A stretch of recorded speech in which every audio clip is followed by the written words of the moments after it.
Bismillahirrahmanirrahim. Tonight, we'll explain the art for data. Tonight, we'll cover the different charts, data tools, and also the performance tools. All right, let's start together. The first thing we'll talk Yes, about tonight is part three, and are the types of the study designs. Of course, we have already agreed that all the American certification programs, they include a section about research and study design because these scientific concepts are an essential part of any academic study. The types of study designs include these two types. We have the experimental and we have the observational. When we say experimental studies are practical experiments like the randomized controlled trials or the RCTs, these experimental studies involve step by step trials, often spanning years. You follow the steps, wait for the results, repeat the experiments, and evaluate them. This process is very costly, consumes a lot of resources, and takes many years to produce results. On the other hand, we have the observational studies, and these are theoretical studies that consume fewer resources. Examples include the cohort, case control, cross sectional, and ecological. In the curriculum we are discussing, we only need to focus on cohort studies and case control studies. The first one is the case control study. In the design of the case control study design is retrospective. What does retrospective mean? We agree that anything retro means looking back. So, as long as I am conducting a case control study, I say it is a retrospective. It means I will look into old records and files. I will start with the disease state, which means the effect of the disease. And I want to know what could have been the cause of the effect that I have reached. So in the case control study, I will start with the disease and then go back and open the medical records and search for the cause of the disease. For example, I say there is a relationship between the smoking and cancer. I'll start my study in the case control with the disease, which is cancer. So I will take the two groups. The first group are those who have the disease, those with cancer. And the second group are those who do not have the disease, those without cancer. Then I will go back and look into the medical files to check whether most of the individuals in the cancer group were indeed exposed and had a history of smoking or not. I will also check the percentage of exposure among the non-disease group. So for example, I will check how many of the people without the disease or without the cancer are smokers and how many are non-smokers. Now, if I find that the largest percentage of people who have cancer were indeed the smokers, then I can say that there is a strong relationship between smoking and the cancer. Similarly, I will find that the majority of the people without the disease were non smokers. My result then will be that smoking has a relationship with and has a relationship between the smoking and cancer. Okay, so that what we need to know about the case control study is that it is retrospective and goes back to review the medical records. In the cohort study, there are two types. We have the prospective and retrospective cohort. Here in the curriculum, we will focus on the prospective cohort to avoid confusion. The idea of a cohort study is, I said, prospective, means that I will look at the observation in the future. So, for example, if I start the study in 2019, I might observe the results or the observations or the outcomes in 2029. In this case, do I start with people who already have the disease? Definitely no, because it is the opposite of the case control study. So I start with the cause. I start with the exposure. I will take the two groups, a group that is exposed to smoking. For example, over a period of 10 to 20 years. Another group that is not exposed to smoking during the same period of 10 to 20 years. After this period, I will begin to observe the outcomes. So for those exposed to smoking, the occurrence rate, okay, of event is meaning how many develop the disease. And another is the non-occurrence of event or the rate of how many did not develop the disease.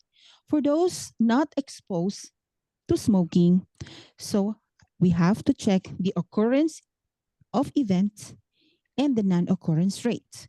In summary, the cohort study is prospective. I start with the cause and observe the effect over the years. This is a common topic for questions or similar scenarios. For example, a question might state, the study was conducted 4 years ago, or the study was conducted 10 years ago, and we are now observing the results. If a question says, the study was done 4 years ago or 10 years ago, and we are now observing the results, the study is retrospective because we are looking back at past data.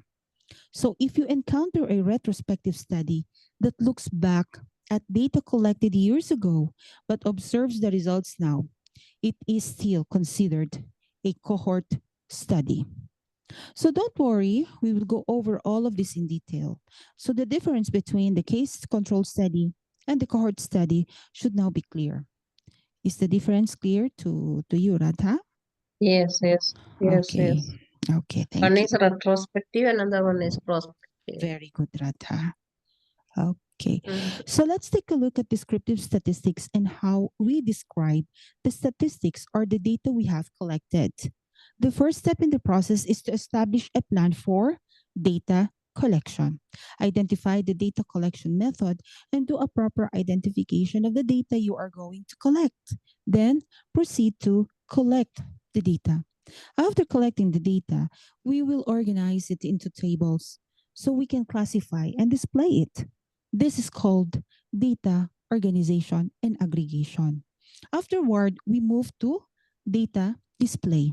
The Display. data we have collected, these numbers in the tables can now be used to create the appropriate charts and graphs to display them. So once the data is displayed on a chart or graph, I can analyze it and interpret the data displayed. Descriptive statistics help in describing and summarizing large sets of data. Another important aspect is data presentation, or when we perform data analytics. We also mentioned last time that it helps in decision making or action taking, as well as in trend identification. This means that this data can help me make an appropriate decisions. Okay, when I present and analyze the data, I can determine if there's an issue that requires a decision or if everything is going well. Action taking. It also determines whether appropriate actions have been taken. For example, has the intervention we implemented improved the data trends? Another question, have the rates of patients decreased? Has the index gone down? Or has the issue I'm working on improved? Action taking is also part of data presentation. What about trend identification? I look for any patterns or trends in the data I have, which I can also identify through data presentation. The first step in data aggregation is tables. Okay. These tables are the first Mm. and primary method I use to organize data. The table gives me a logical and systematic arrangement of the data. It gives clarity and easy comparisons of values across different categories. So I collect the data, such as numbers, observe the frequency of the data I have, and then place it in the table. All right. Now I have different types of table for frequency distributions. We have the simple frequency distribution. These are all lists of possible values and their frequencies. We have the grouped frequency distribution. The groups values into intervals for easier analysis. We have the cumulative frequency distribution that it shows running total of frequencies. When we say simple frequency distribution, as the name suggests, a simple frequency distribution is the most basic table format, the one we all learned in elementary school, because all possible values between the highest and lowest reported measures or range are listed in one column. The number of times each numerical value appears in the set of data listed in an adjacent column. Okay, we have here and we have here. So for example, if you have many scores or numbers and you want to organize them into a table, you list each value along with how many times it occurs, meaning its frequency. So we have an example here. We have the score. We have the value data here. We have 1, 1, 2, 2, 2, 2, 2, 3, 3, 3, 3, 3, 3, 4, 4, 5. So for the score 1, how frequent the Two number times. 2, okay, the number 1 appears. So 2 times, 1 and 2. Okay, so check. For number 2, how many times the number 2 appears? 1, Five 2, times. 3, 4, 5. Very good, Radha. For Mm. number 3, we have 1, 2, 3, 4. So Two, we three, write here four. 4. Mm. And then for Mm. how many? 2. 5 Two is times. 1. So One that time. is a simple frequency distribution. Because in this data, you write down each value and its frequency, the number of times each value appears in the data set. This is the simple frequency distribution, which is just recording the numbers and the respective frequencies. Clear? Yeah. Okay, it's basically the same frequency distribution, just a normal frequency distribution. But here, it changes slightly in the way it is displayed. And this is called stem and leaf plots. So here, I start with the numbers and the trips. I write the stem and the leaf. It is said that the stem for me represents the tens. This is 100, right? This is tenths, Mm. and this is ones, okay? So it is said, again, for me, represents the tens column, Mm. okay? And in the stem, in the leaf, I mean, write the ones. So we have here the stem listed, this stem 1, stem 2, stem 3, and stem 4. Okay, for the leaf, so how we will get it? Stem 1 meaning from 1 until, okay, 1 until 9. Okay, from 2 we have 20 to 29. What about 3? So 30 until 39. What about Mm. 4? It will be 42, 40 to 49. 49. So we have a data set here. So how you will distribute this? For the 15, we have 1 here, the tens, right? And what about the Mm. 5? It is ones. So it must be in the leaf. So it must, the range from 1 to 9. So the 5 must be included here. Okay? Understand? Mm. What about 16? The 1 is here now, right? And the 6 is here because this is the range from 1 to 9. What about 21? No, no, no, no. Hmm? I did not get it. Okay. Mm. As I said, the stem represents the tens column. Okay, this is the tens Okay. column, Mm. and Mm. the leaf is the ones. Okay, so we Mm. have a Mm. data here of 15. So like I said, we have the stem written here 1, 2, this is constant, okay? Here, this is constant. So 1, 2, 3, 4, and the leaf will be like this, data set of 15. So where you will distribute this one. So 1 will be here in the stem, and in 1, we have the range number from 1 to 9. And for 2, we have the range number. This is constant. 20 to 29. Yeah, 20 to 29. 3, constant, 3, 30 to 39. 4, 40 to 49. And so forth. 5, 50 to 59. You get it? 59. Yes. So if we have this data set of 15, so 1 must be written in the stem. For the 5, it must be written in the leaf because this is Leaf. ones. This is ones. Okay, for those 16, again, it must be here in 1. And where you will put your leaf? I mean your 6 15. in the leaf, right? Leaf. Yeah, in here. It will be in The the range leaf. of 1 because I mentioned from 1 to 9. 1 in the Yes. is 1. Okay. The range of 1 is until 9. So the numbers that are in between the from 1 to 9, that will be your leaf. Okay, for example here, 21. Your stem will be 2. Okay, and your 1 will be here because from 20 until 29, the range of the number here. Okay, again, 23, where you will put your 23, with what will be your stem? Here at number 2. And 3 will be your leaf. 3 will be leaf. Yes, it will be leaf because from it starts from what is this? Here 20 to 29. Yes.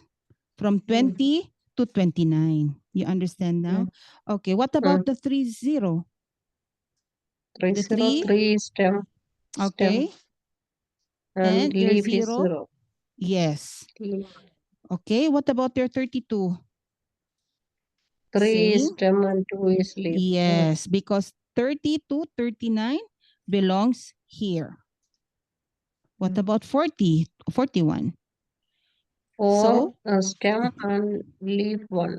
Yeah, because our range is from 40 to 49. 49. Okay, you get it now? Yeah, I think basically 1, 2, 3, 4, up to 9 will be the stem, and the 0 to 9 will be the leaf. Huh? Okay, because we are following the 0 to 9 will be the range leaf. of the number, yes. Yeah, 0 to 9 will be the leaf. And even, for example, even if you extend up to 1 to 9, which is a stem, and 0 to 9, which can correspond as a leaf. Okay. So, yeah, correct, Dr. Gulam. Yeah, because for Radha? 30, in the example of 30, 0 is taken. So 0, 1, 2, 3, 4, 5, 6, 7, 8, 9, up to 9. So in that, if it is a stem, that will be a leaf, irrespective of any numbers. Just like in stem number 2, we have 2 3s, 2 6s, like this. Is it okay? Yes. Yeah. More defined explanation. Yeah. Thank you, Doc. Thank you so much. Any question, Radha? Is it clear Okay. now? Yes. Okay. Yes, okay. Okay. So let's move on. Okay. Group frequency distribution is used when we have a wide range of data. Okay. This means that when the range of values from the highest to lowest is very large and we have a big number of values, so it becomes difficult to display them using a simple frequency distribution only. So the idea is to group the data into class intervals. Yes.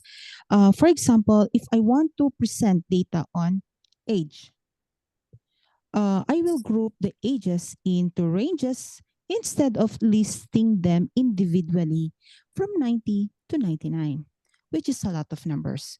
So instead, I will create a group.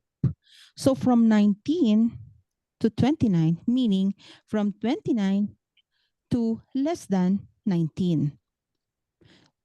from 29 to 34, meaning starting at 29 and stopping at 33.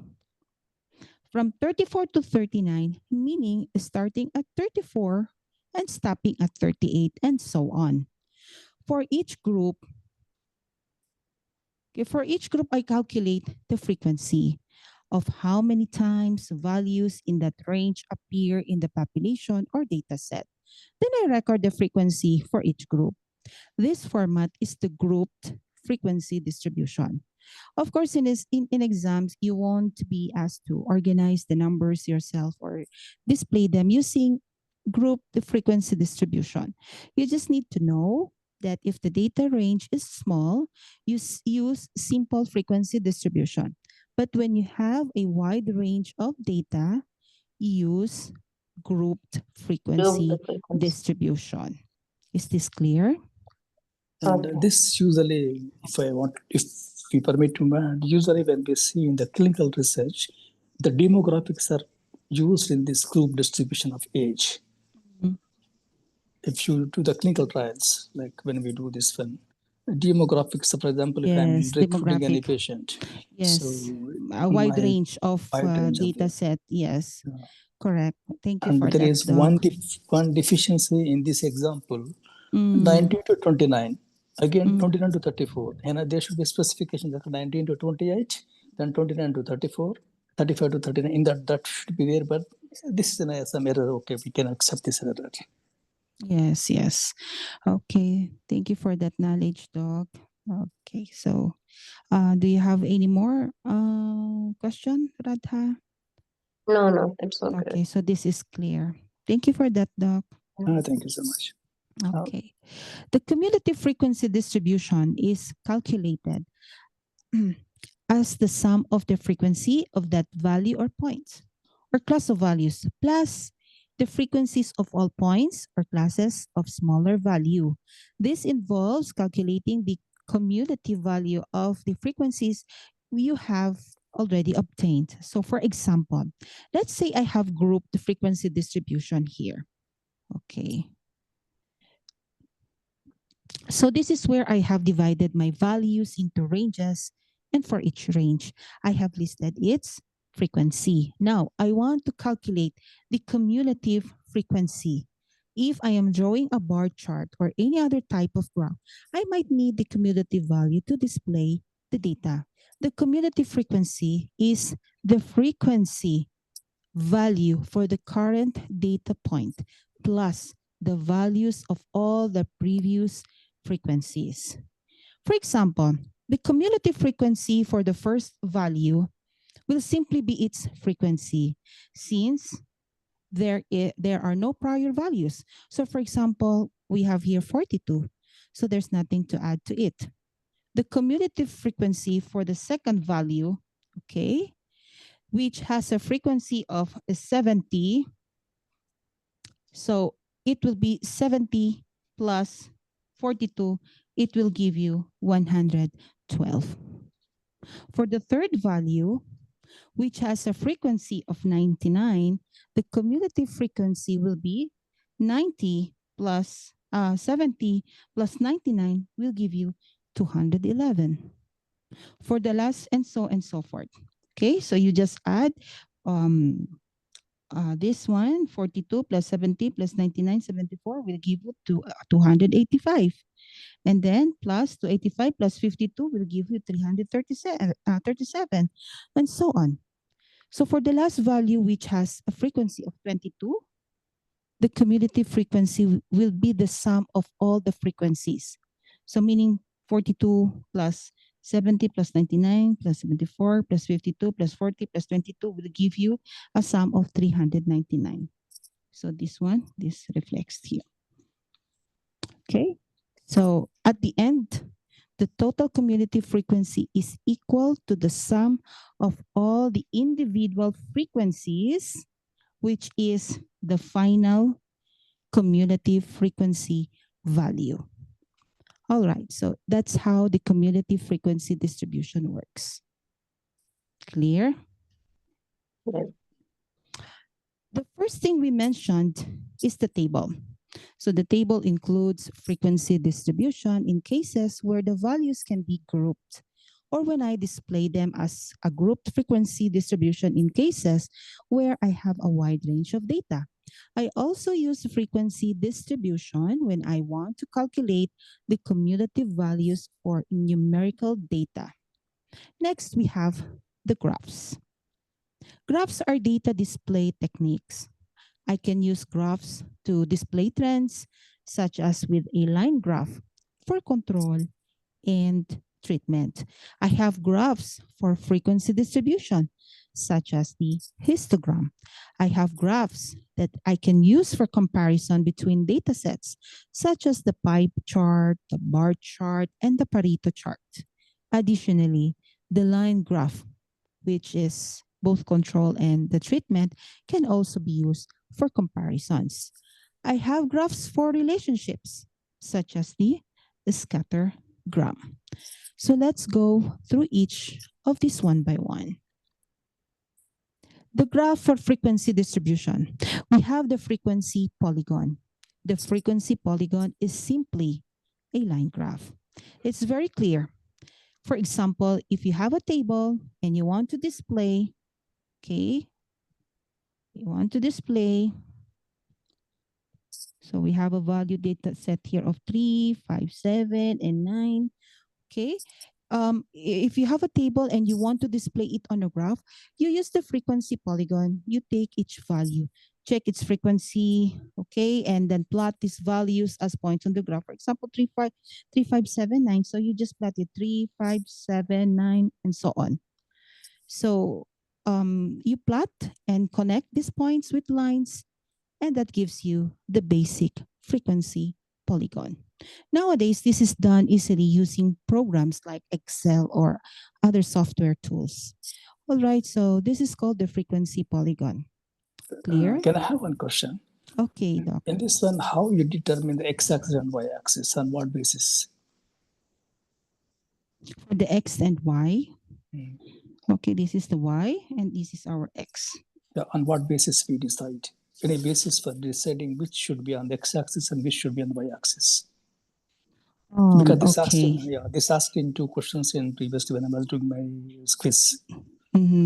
Okay, for that, Doc, it will be answered in the following discussions. You will find it out. Okay, Doc? Thank you. Okay, Doc.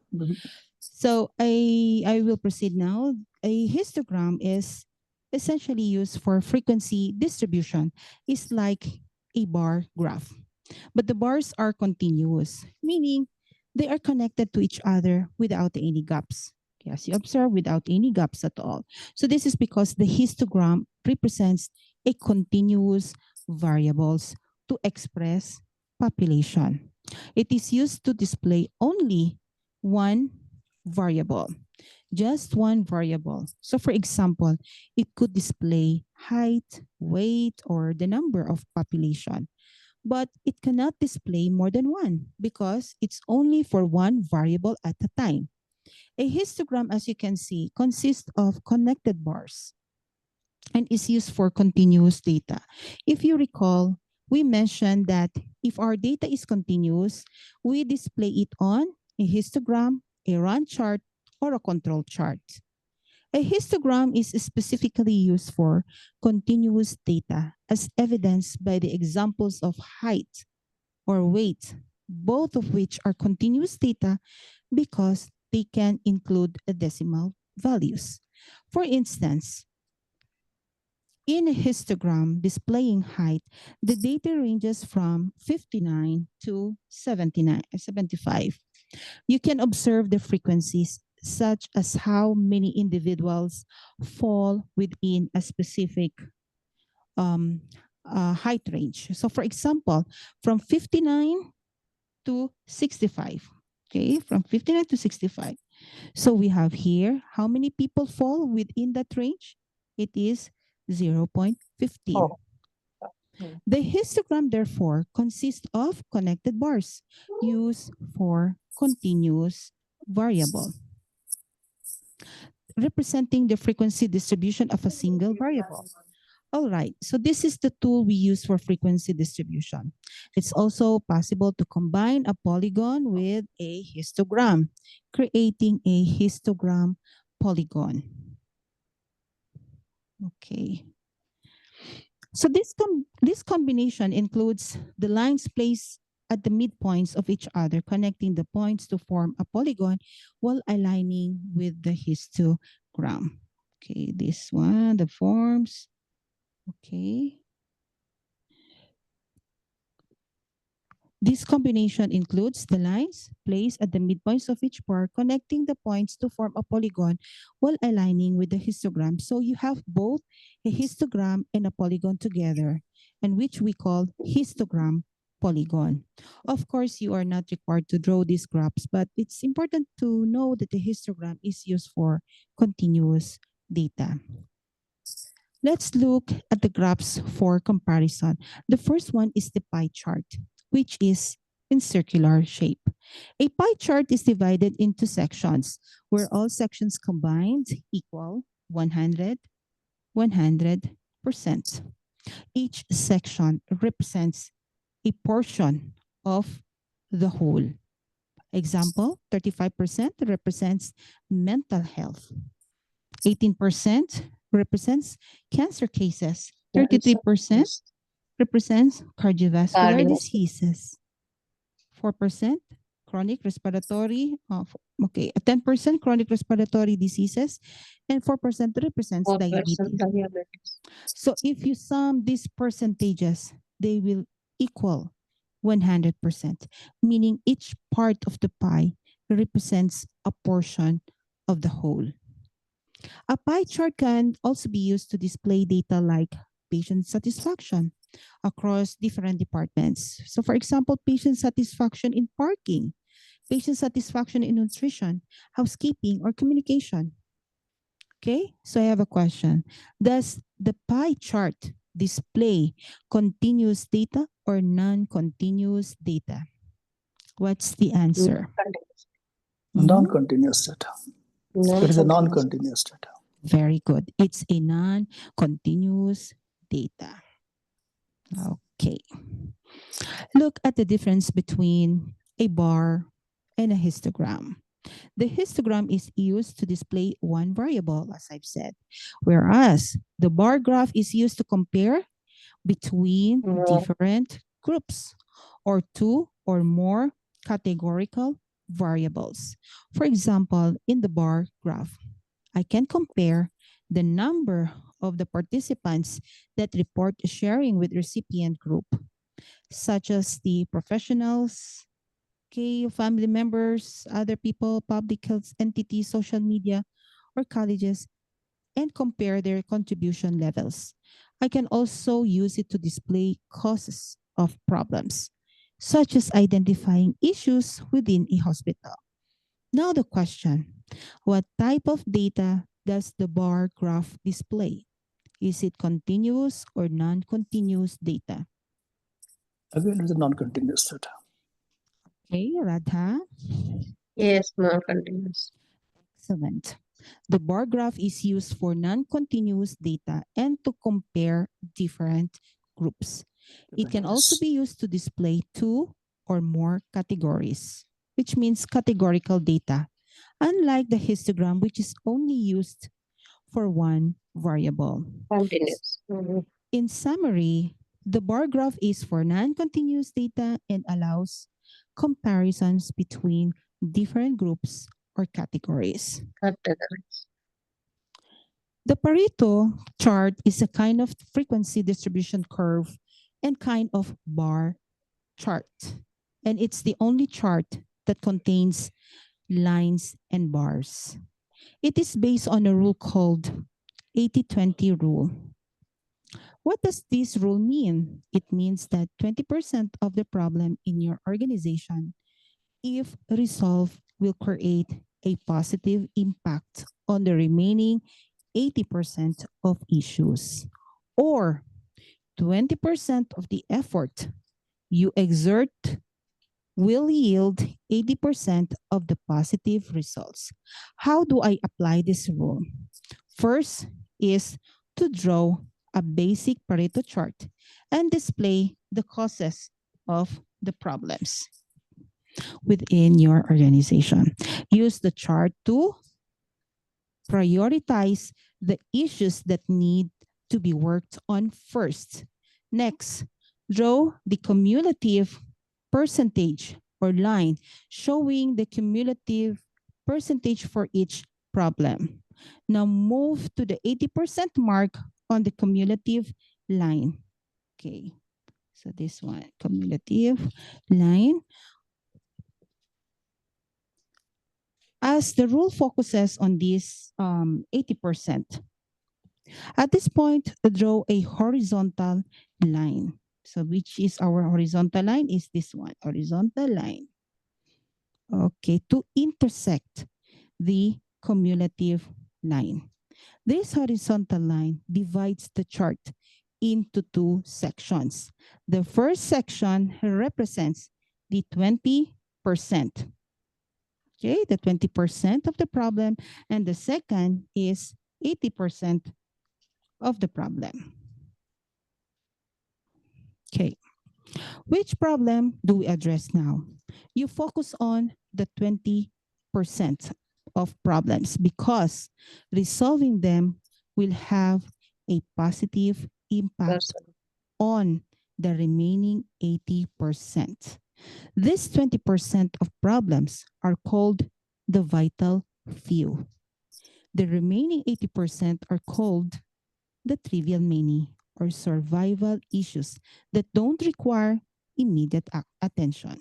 So let's say the 20% category includes these four key problems. Should you work on all four simultaneously or start with one? What's your answer? Should you work on all of these four simultaneously or start with one? With one. Okay, you have the idea. What about you, Doc Gulam? Yeah, because these 20% are the vital few, whose impact is on the 80%, which are trivial many. And as Dada said, we had to focus on these 20%, as you said earlier, we Yes. prioritize. Yeah. Okay, both of you are correct. You work on all four, but you address them one at a time. However, you need to handle all four issues because they are part of the vital few. Common questions sometimes in exams, you will see questions like, after conducting the Pareto analysis, which issue will you start analyzing? So you'll begin with the first issue in the vital few category. If the question asks, which issue will you analyze? Without specifying start, it means focusing only on that single issue. This difference in phrasing indicates whether you are analyzing all the vital few issues or focusing only on one. In conclusion, the Pareto chart is based on lines and bars used to prioritize issues based on the 80-20 rule, which states that 20% of problems will address 80% of the impact. It helps categorize problems into vital few and trivial many and prioritize what needs immediate attention. Any question regarding Pareto? If any question, anybody asks the type of data of Pareto, because it has both line and bar. Bars, yes. It is a combined, both line is a continuous and the bar is a non-continuous. Yes, correct. Okay, so let's move on now. Let's proceed to another topic. The line graph, which includes the run chart and control chart, is used to display of changes over time. Each data point plotted horizontally is a measurement of an output from a process. We notice that the line graph always shows data over time periods such as months, year, or days. On the x-axis, Dokulam, you'll always see either months, okay, or years, or days. Meaning, I am displaying the data over time.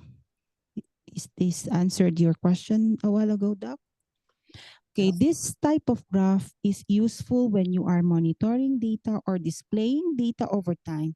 In such cases, you use either the run or the control chart. What's the difference between the run chart and the control chart? It is because of the control limits, the mean, and the median. The run chart, the control chart use on the other hand, always has these points, the UCL, okay, or the upper control limit, and the lower control limit that is marked on the graph. So if you don't see the UCL and the LCL, then it's what? It's a run chart. If they are present, then it is a control chart. Okay. In the run chart, the middle value is labeled as what? Here, median. Okay. In control chart, the middle value is any answer? Yeah. In control chart, Mm. it's a median. No, it's mean. Control Okay. chart. Run, median. Control, mean. Mm. Okay, so the summary of these differences, if there are no UCL and LCL and the middle value is labeled median, this is what you call run Run chart. chart. If there are UCL and LCL and the middle value is mean, meaning control chart or Control the chart. Shewhart chart. Okay, so we use both the run chart and control chart to determine whether the process is stable or unstable because they help us identify the process is experiencing common cause variation or a special cause variation. What does a special cause variation mean? It means that the process is unstable and requires an intensive analysis. Okay. So if the special cause is positive, then we generalize it. If it's negative, we eliminate it. There are general trending rules for determining a true statistical trend or the special cause that needs intensive analysis. The first type of special cause variation is called the shift. Sorry, what is it? Shift. Spaceship. Yes. Whenever we see special cause variation, we must perform what? Special, Spatial intensive analysis intensive to, analysis. yes, to identify its cause. Now, what is a shift? A shift occurs when there are 6 more consecutive data points all above or all below the median in the run chart.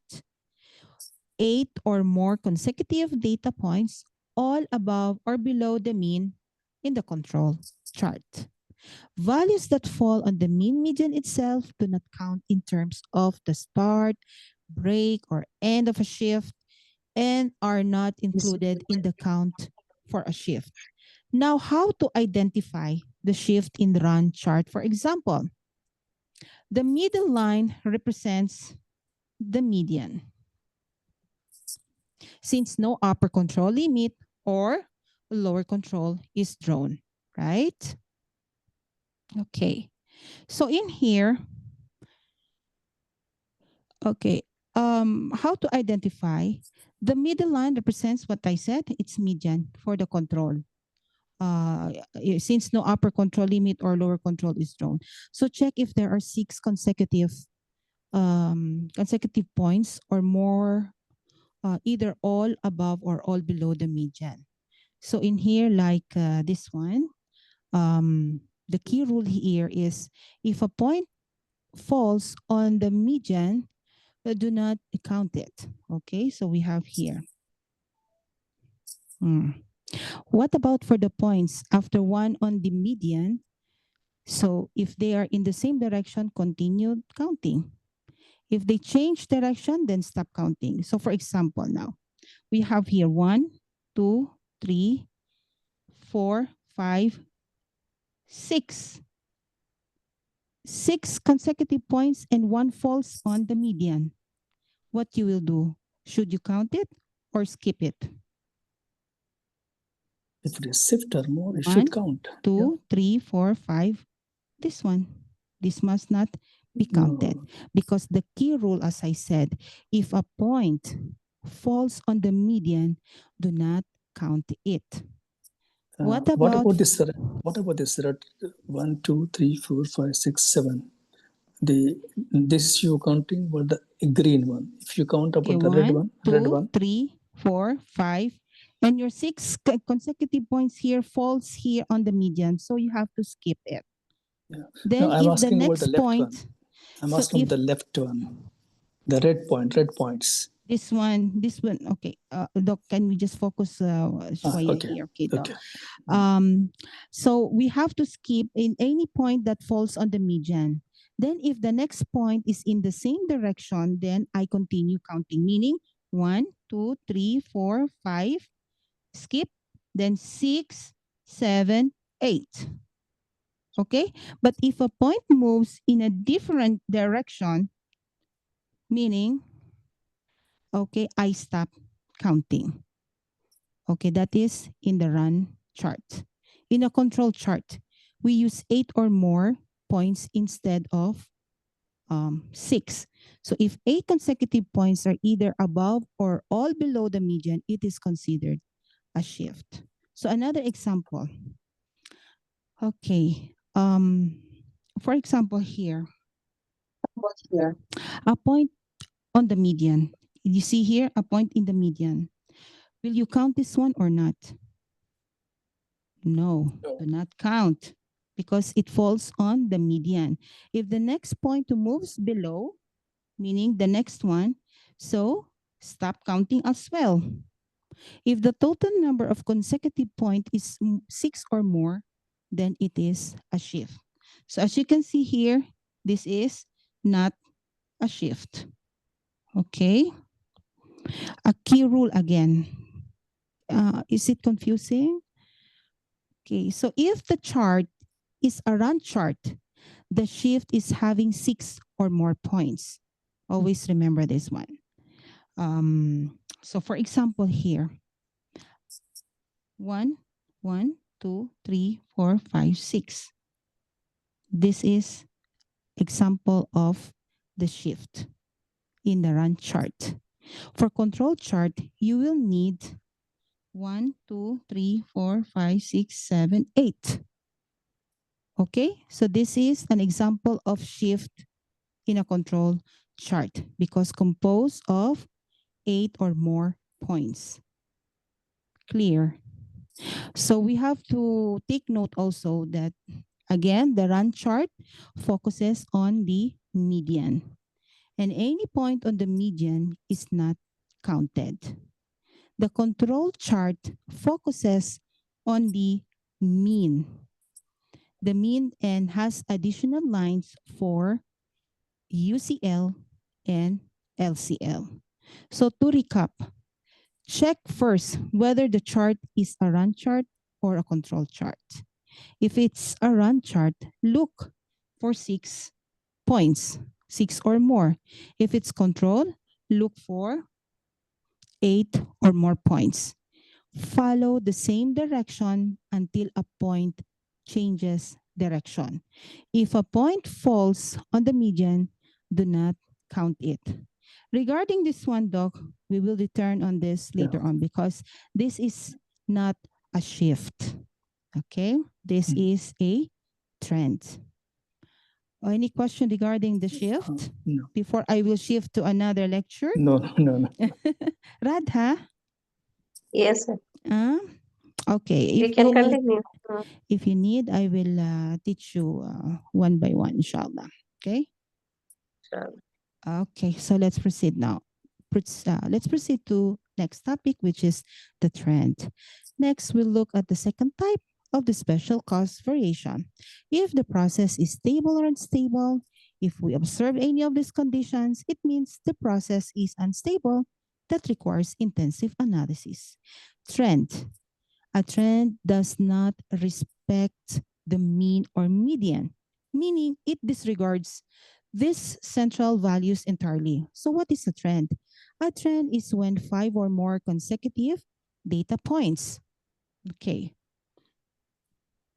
Okay. So meaning it's either an increasing or decreasing. And in run charts, we look for 5 or more consecutive data points going up or going down in the run chart. What about the in control chart? It increases to 6 or more consecutive data points going up or going down in control chart, because these rules does not care at all whether the consecutive dots are above or below or crossing the mean or median.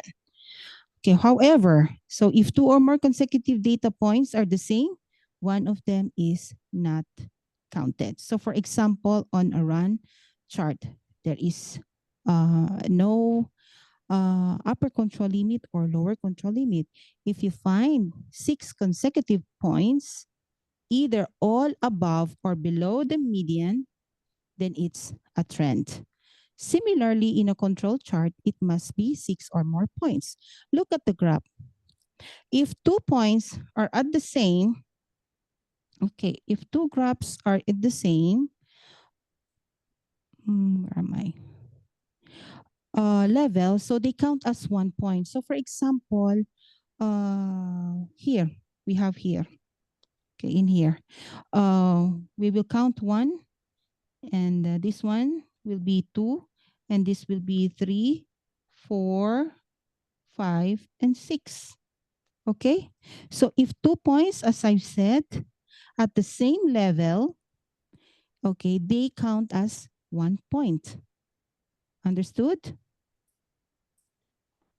And if the next point goes Yes, one down, and two is yeah, counted and as if the next one. point goes down, then you stop the counting. Okay, again, if 2 points are the same at the same level, they count as 1 point. For example, 1, this one, the same level, so you count it as 1 point, so 2. Another 1 with the same point level, then you count it as 1 point, then Three 3, and 4, 5, and 6. Then you stop counting because the next point goes down. The key rule for trends. Okay, all points must either be ascending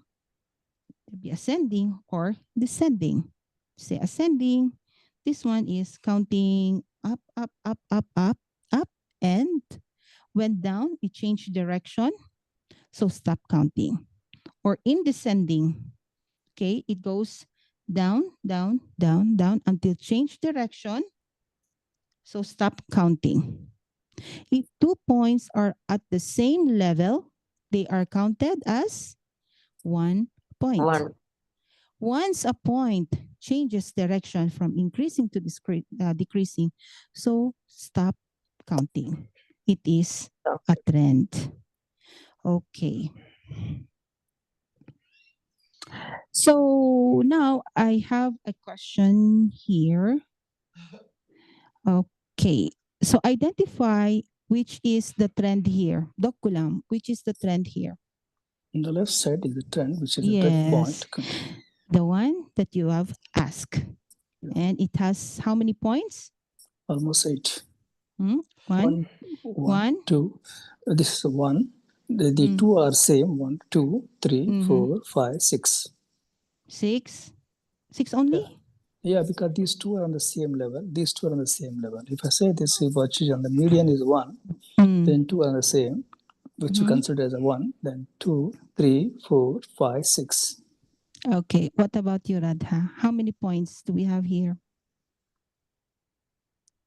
If you say The that first below the one? median line, 7. Yes. Give me the true answer, Doc Gulam. Yes, Is it 7. 6 Yeah. or 7? 7 now. Yes, we have 7 points. So it is what? Shift or trend?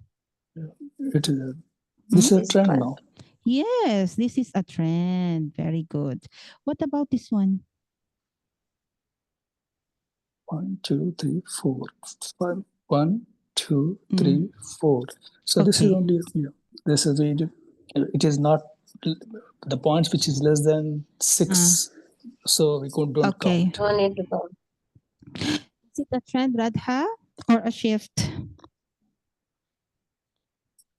This one. It's a 1, 2, 3, 4. Mm. Is it a trend or a shift? it's a Mm? shift. No, no, no, It's a trend. no. This is not a trend or a shift.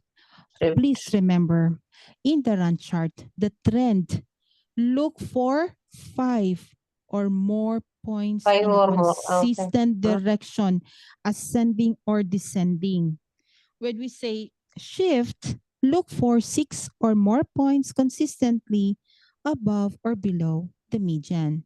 In the control chart, the trend requires 6 or more points, and shift requires 8 or more points. Please, please try to memorize this one because it comes out in the exam. So, to conclude, understanding the trends and shifts helps us analyze whether the process is stable or unstable. When we say a trend, this shows a continuous increase or decrease. A shift highlights consistent deviations from the central tendency, which is the mean or the median. By identifying and analyzing these variations, we can implement appropriate corrective actions. Okay.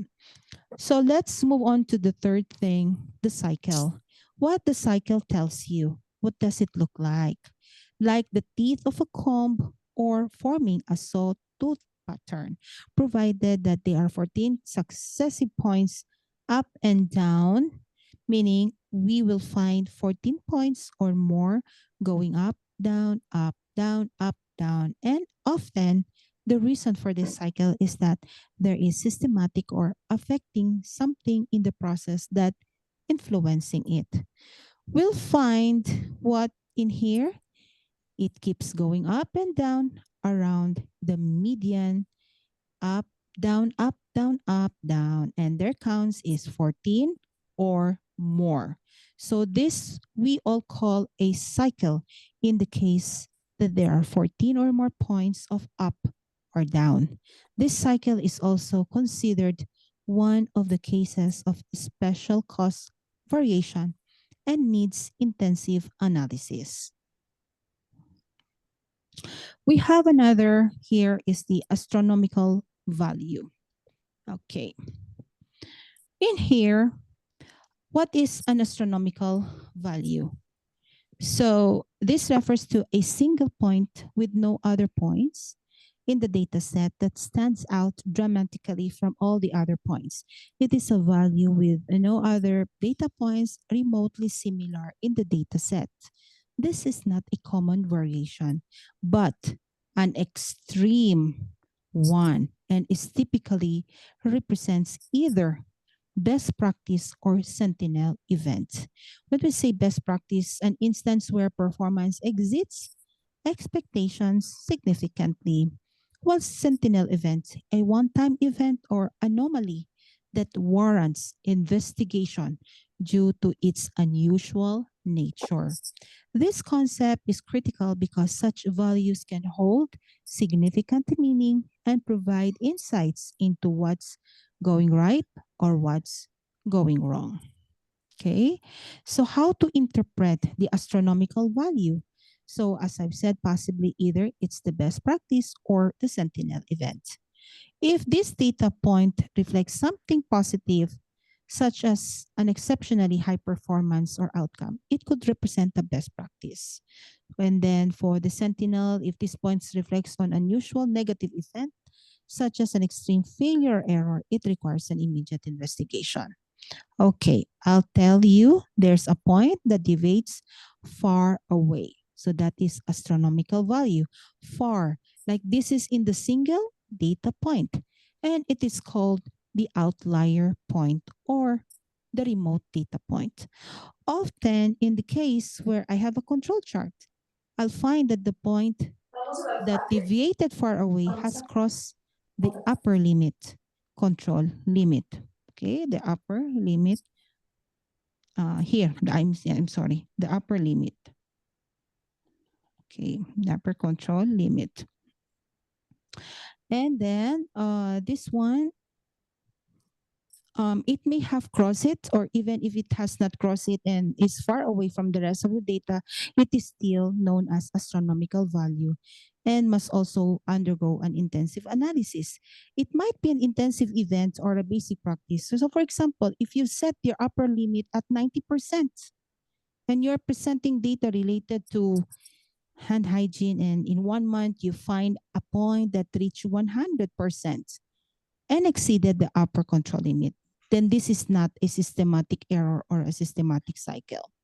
It has exceeded the upper control limit, so it's a special cause variation. It must undergo special cause variation and analysis. But why am I analyzing it? To repeat it, adjust it, or to find out what caused the department to increase it and cross the upper control limit. For example, if you set the lower limit here, okay, the lower limit, like for the at 5, limit at 5, okay, 5 for the patient floor, and in 1 month, you'll find the data point that dropped below 5 to 2 or even 1. So this is also a special cause variation that requires an intensive analysis because it crossed the lower limit and it's a basic practice. And I want to ensure variance or change or adjustment. But for the single point where something like an unwanted event or bad event occurred, this becomes one of the significant incidents or major injuries. This single event must have its cause identified and undergo intensive analysis for elimination. All right, so we have understood that any point far away, like one shown here, is called the astronomical value. Now let's take a closer look at this graph and review again the concept we have covered so far. So first, we notice that all these points are above the median, okay, are all above the median. And this point drops below. Okay, and this drops below median and drops below here. It's above again and it drops below once more. So I'll pause here and ask, are these points considered a shift or not? Okay, here, this one, the green. I'm sorry, here, the shift. 1, 2, 3, 4, 5, 6, 7. Is this a shift or trend? Trend. 1, 2, 3, 4, 5, 6, 7. It's trend. No, it is a shift. More than 6 points. Shift. This is shift. 1, because 2, it 3, goes up 4, and down. 5, 6. It is 6 points. Yes. Which one? This one. The first one or the second one? Green one or red one? This one. Red one. The red one. 1, 2, 3, 4, 5, 6, 7. Okay, it's shift. Yes, this is a shift. Yeah, because this is more than 6 points above the center line. Okay. So this is the shift. So now let me ask another question. Is the graph run chart or a control chart? Run chart. Run chart, because before interpreting anything, the first step is to identify the type of graph we are working with. So in this case, it's a run chart. Why? Because there are no upper and lower control limits. And the dotted lines show, and the dotted line shown is the median and not the mean. Okay, this is our median. Now, the run shift, as I've said, is 6 or more. So count these points and see if they are shift or not. So we have counted already. So these are 7. So it's a shift because a shift is 6 or more. And here we have the astronomical value point. So again, there's a special cost variation. So do I have a trend or not here? Do we have here? So we have There, here the trend after in the green after marks. astronomical, yeah, Mm, green one. yes, an ascending trend is here. So in here, a descending trend going down. Okay, here, this one. Okay, so these are all going down and these are going up. The other one is going up. So let's count how many points here. Okay, for example, here, 1, 2, 3, 4, 5, 6, 4, 5, 7. 6. Is it a trend? Is Which this a one? trend? Ascending one, descending one. Descending or 1, ascending 2, one? 3, 4, 5, Descending. Both 6, of 7. 2, 3, both of them the 4, 5, trends, 6, 7. This more is than a 5 points. trend. Both of them are Yes, trends. both are trends. Okay, 1, 2, 3, 4, 5, 6. Both are trends because I said a while ago that a trend must have at least 5 or more, 5 points up or down. 5. Okay. So to wrap up, an astronomical value is not just a statistical anomaly, but a potential signal for improvement. By integrating it with concepts like the shift and trends, we can better understand and respond to the process behavior. So always remember, extreme values like the astronomical value are not to be ignored because they are opportunities to learn, adapt, and improve by doing an intensive analysis. Okay, so astronomical data means this is a far away data or an outlier. Okay, any question regarding this? Okay, if none, then we will proceed. So the same rule as I said, how many points for a shift? How many points for a shift in control? And in the run, how many? It's For the shift, in the More it than run. should be 6. more than 6 or more. Yes. In In More the than 10, 6. control, more or 5. okay. So in the run, it's 6 or more. In control, it's 8 or more. So to Yeah. say there's a shift, there must be 8 points or more.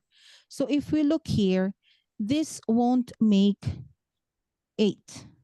Okay, I have an example here.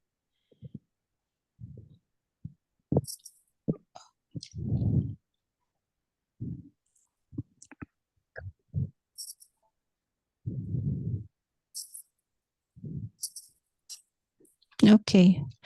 If we look here, this won't, if we count them here, if we count him, 1, 2, 3, then stop. Okay, stop because this is in the median line. So to continue the counting, 4 and 5. And this one dropped below. Okay, this one dropped below. So you see this one dropped below. If it had not dropped below, we remove it. So we would have continued. So this one makes 4 and 5. I'm sorry. Okay. So this is 1 and this considered 2. So 3 and this is dropped already. So we will not continue the counting. So we'll continue to 4 and 5 in here. Okay, 1, 2, 3, and 4 and 5. Okay, so this one makes it what? 5. Where am I now? Okay. Yeah, this is true. 1, 2, 3. 1, 2, 3, 4, 5. 1, 2, 3, 4, 5, and 6. 1, 2, 3, 4. No. 1, 2, 3. Oh, I don't have erasure now. Okay. Anyway. 1, 2, Um. 3, 4, Anyway. Okay. and 5. Okay. So yeah, correct. This is 1, and this is a 2, 3, 4, and the 5 here we will not count. Down. Okay. Descending. Yes, and then we'll continue there. And So 6 and 1, 2, 3, 4, 5, 5, 6. 6. Yes. So it still doesn't make.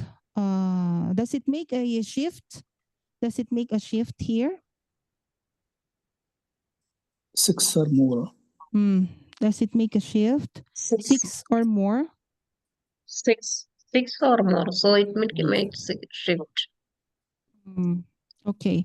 So okay.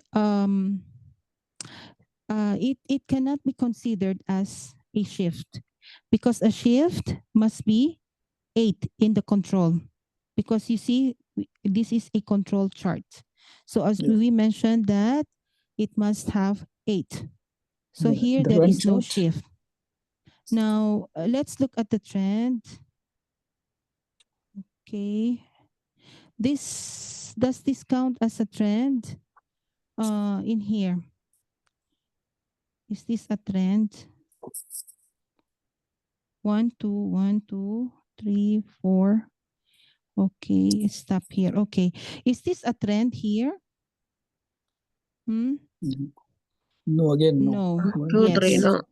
Yeah, because it only has a 1, 2, 3, and 4. 3, 4. So we have to stop because there is the direction change. So this is not considered as a trend.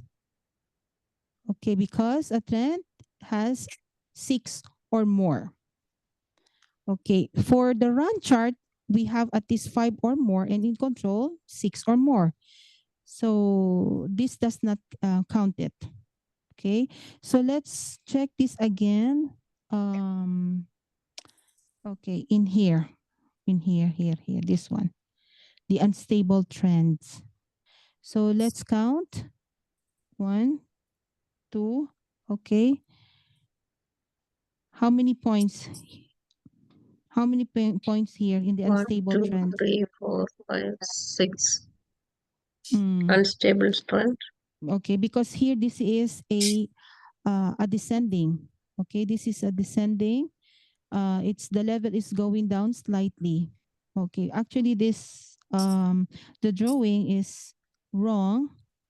Okay, so in here 1, 2, 3, 4, 5, 6, 6 points.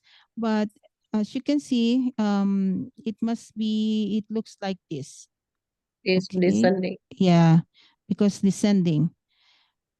So this is wrong drawing. So 1, 2, 3, 4, 5, 6.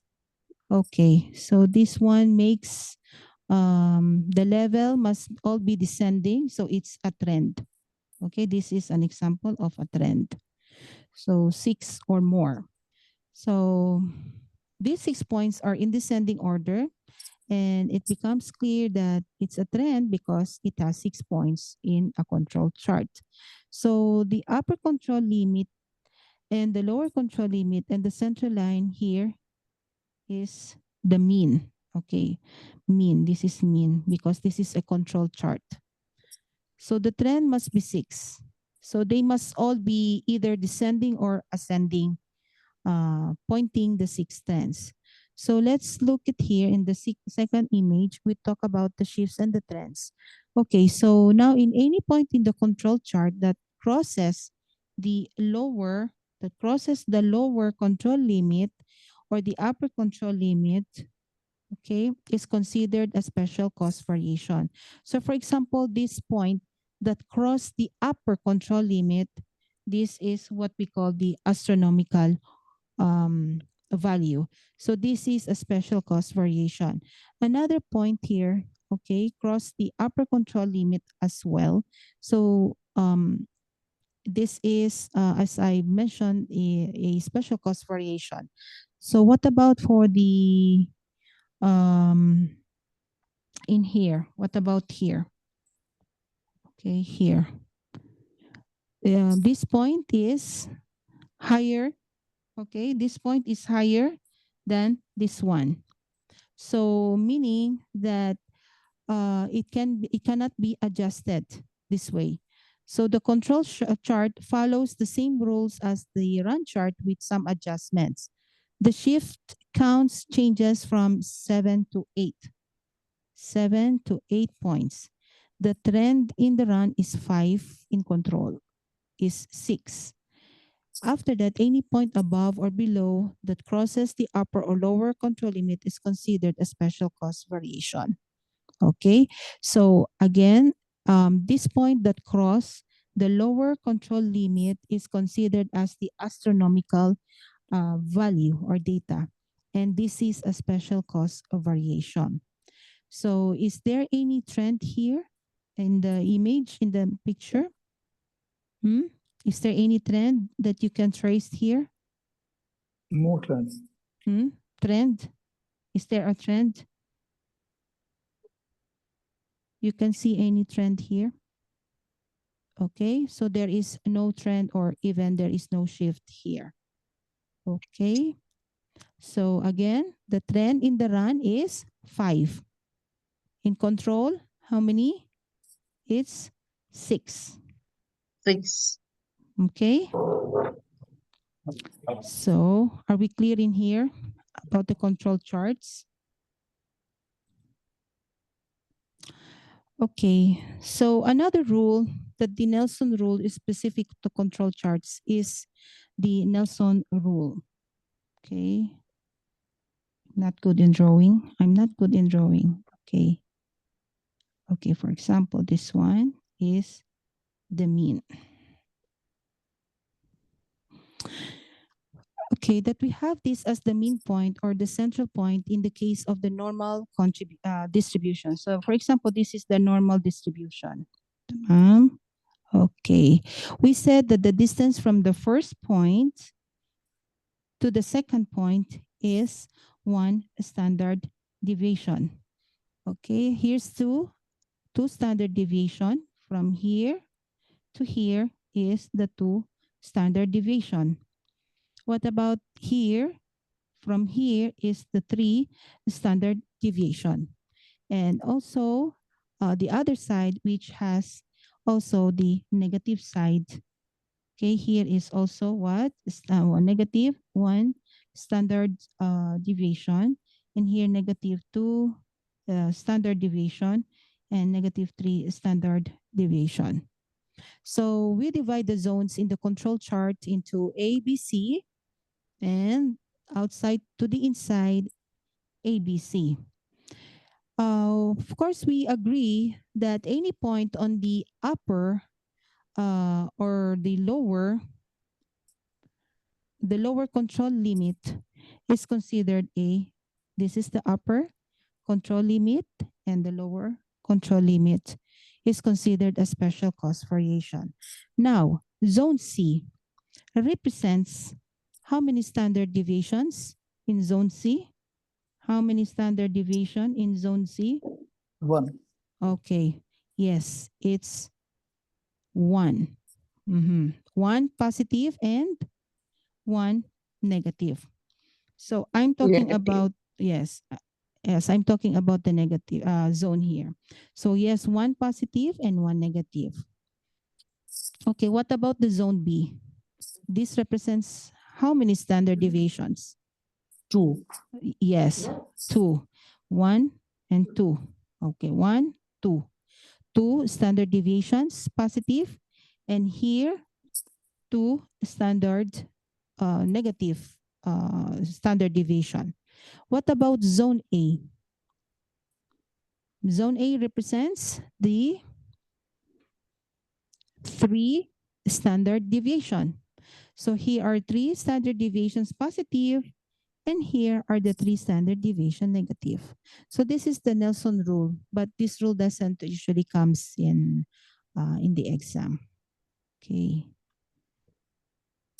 Just to complete your understanding of signs of the special cost variation, these are the cases we talk about when a shift occurs, when a trend occurs, and whether having a shift, a trend, or any case of shift or trend occurs in stable or unstable situations. So let's clarify this together. We said that zone A has 3 sigma. Okay, 3 sigma, and zone B has 2 sigma, zone C uh, has 1 sigma positive, and um, for zone Z negative, zone B negative 2, and zone A negative 3. For the zone A, it has 2 points. Okay, so 1 and 2 standard deviations. Zone B has how many? Two. No, sorry. For the zone A, if it has 2 points, so it will have what? A special variation. Okay, you can see here, then it's already out of the Facilities. upper control limit. So Immediate. this is already an astronomical value. So it is a special cost variation. For the zone B, if it has 4 points, so it will also give a special cost deviation. Okay, this is the rule of Nelson. So for the zone C, whether alone or two zones together, because they are adjacent. So if it has 8 points, 8 consecutive points or consecutive points, then it will have also a special cost variation. Okay. For the zone A, again, if it has 2 points, then it has a special cost variation. If in the zone B has 4 points, then it also has a special cost deviation.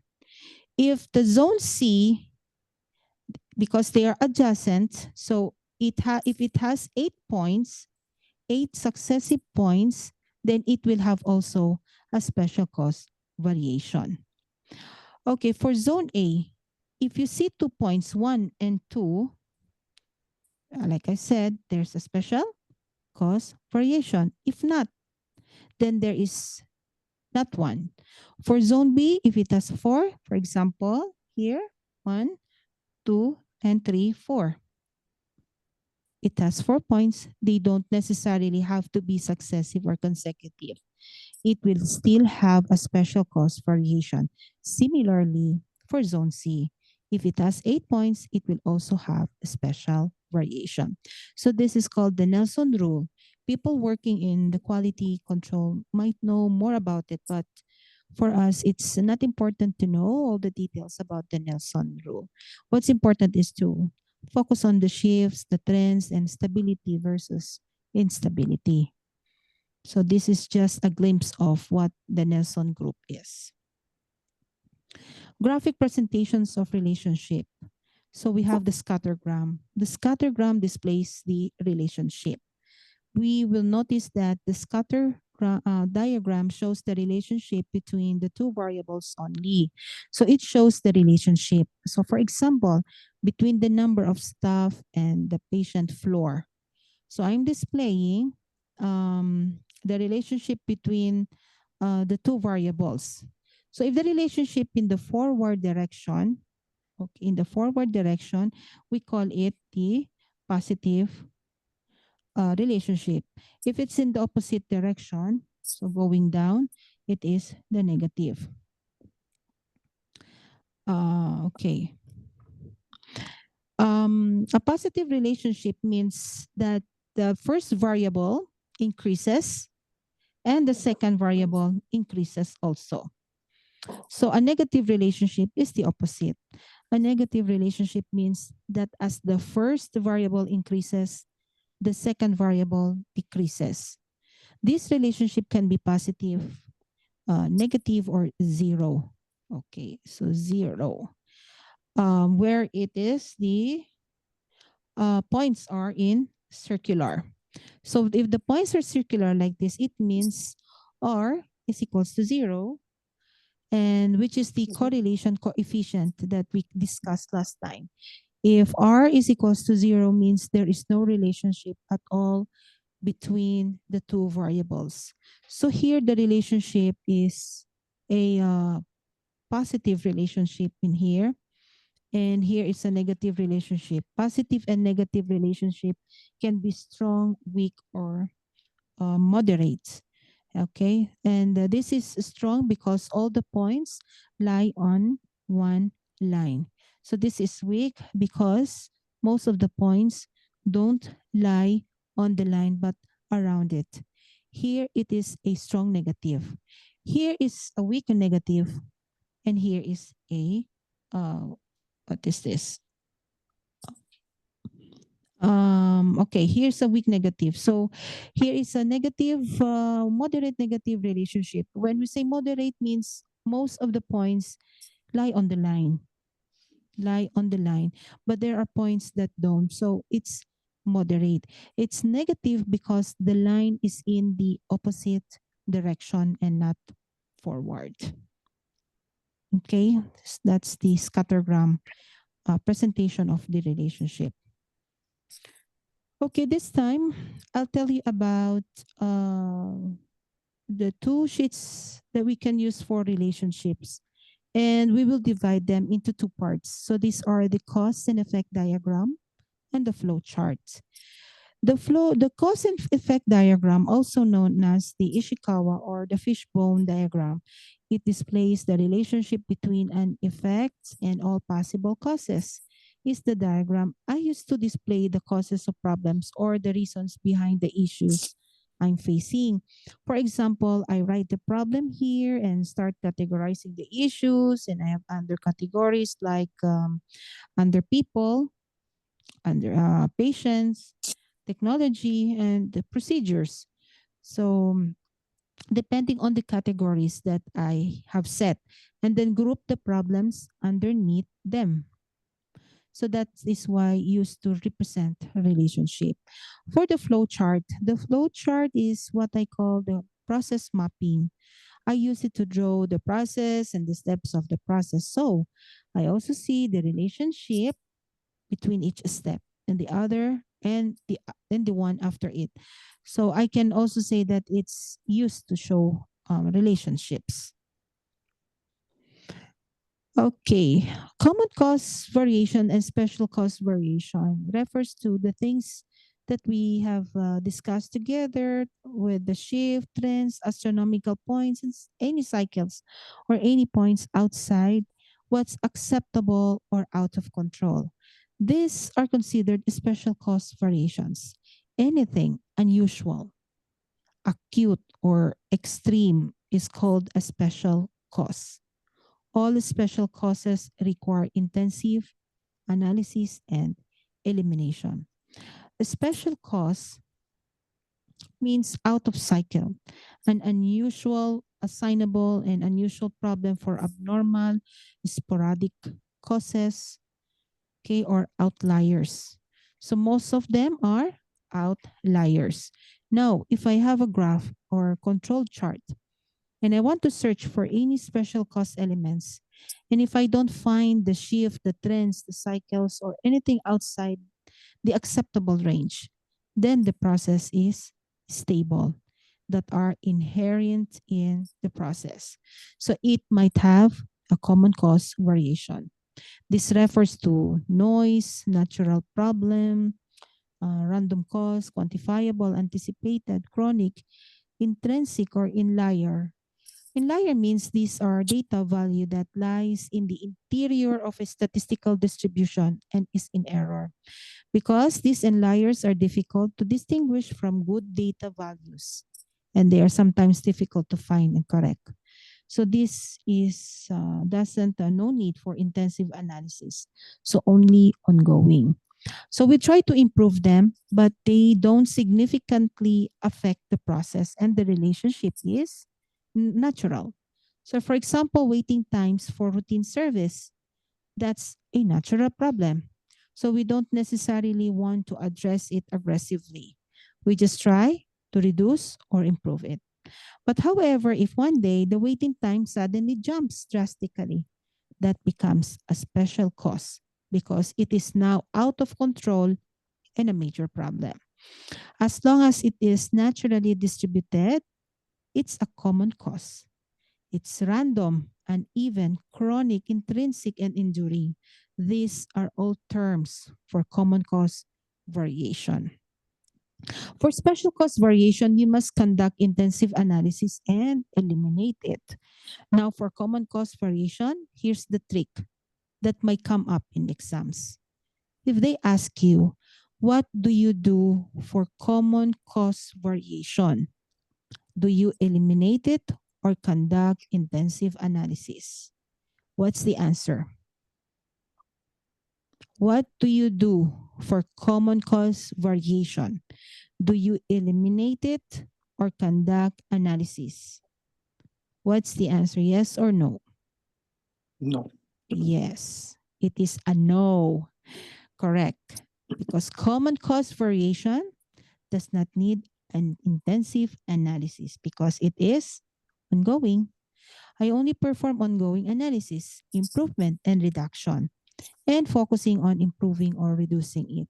However, with special cause variation, I focus on analysis because common cause doesn't require elimination. So I hope you understood the lecture tonight. So that ends our data analytics part 3. Okay. Thank you. Any Thank you so question much. regarding this? Thank So we will continue to our final quiz. Part 3.